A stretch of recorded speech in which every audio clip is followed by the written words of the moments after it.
ढोल की पोल। एक बार एक जंगल के निकट दो राजाओं के बीच घोर युद्ध हुआ।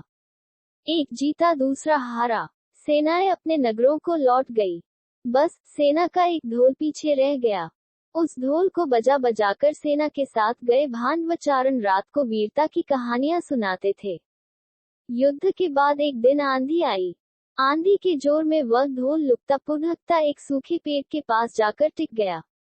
उस पेड़ की सूखी टहनियां ढोल से इस तरह से सट गई थी कि तेज हवा चलते ही ढोल पर टकरा जाती थी और धमाधम की गुंजायमान आवाज होती। एक सियार उस क्षेत्र में घूमता था। उसने ढोल की आवाज सुनी। वह बड़ा भयभीत हुआ। ऐसी अजीब आवाज बोलते पहले उसने किसी जानवर को नहीं सुना था। वह सोचने लगा कि यह कैसा जानवर है जो ऐसी जोरदार बोली बोलता है, धमाधम।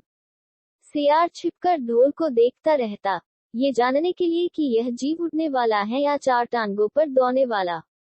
एक दिन सियार झाड़ी के पीछे छुपकर ढोल पर नजर रखे था। तभी पेड़ से नीचे उतरती हुई एक गिलहरी कूदकर ढोल पर उतरी। हल्की सी ढम की आवाज भी हुई। गिलहरी ढोल पर बैठी दाना कुतरती रही। सियार बड़बड़ाया, ओह, तो यह कोई हिंसक जीव नहीं है। मुझे भी डरना नहीं चाहिए। सियार फूंक फूंक कर कदम रखता ढोल के निकट गया। उसे सूंघा। ढोल का उसे न कहीं सिर नजर आया और न पैर। तभी हवा के झुमके से टहनियां ढोल से टकराईं। धम की आवाज हुई और सियार उछलकर पीछे जा गिरा। अब समझ आया। सियार उड़ने की कोशिश करता हुआ बोला, ये तो बाहर का खोल है। जीव इस खोल के अंदर है। आवाज बता रही है कि जो कोई जीव इस खोल के भीतर रहता है वह मोटा ताजा होना चाहिए, चर्बी से भरा शरीर। तभी ये धम की जोरदार बोली बोलता है। अपनी मांद में घुसते ही सियार बोला, ओ सियारी, दावत खाने के लिए तैयार हो जा। एक मोटे ताजे शिकार का पता लगाकर आया हूँ। सियारी पूछने लगी, तुम उसे मारकर क्यों नहीं लाए? सियार ने उसे झिकी दी, क्योंकि मैं तेरी तरह मूर्ख नहीं हूँ।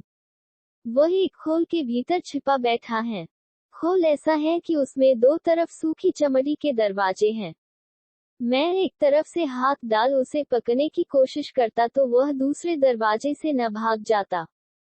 चांद निकलने पर दोनों ढोल की ओर गए। जब वह निकट पहुंच ही रहे थे कि फिर हवा से टहनियां ढोल पर टकराईं और धम की आवाज निकली। सियार सियारी के कान में बोला, सुनी उसकी आवाज? जरा सोच, जिसकी आवाज ऐसी गहरी है वह खुद कितना मोटा ताजा होगा। दोनों ढोल को सीधा कर उसके दोनों ओर बैठे और लगे दांतों से ढोल के दोनों चमड़ी वाले भाग के किनारे फाने।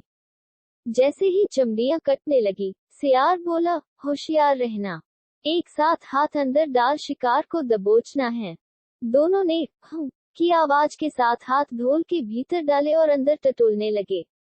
अदन कुछ नहीं था, एक दूसरे के हाथ ही पकड़ में आए।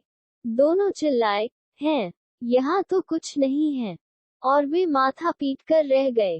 सीखा शेखी मारने वाले ढोल की तरह ही अंदर से खोखले होते हैं।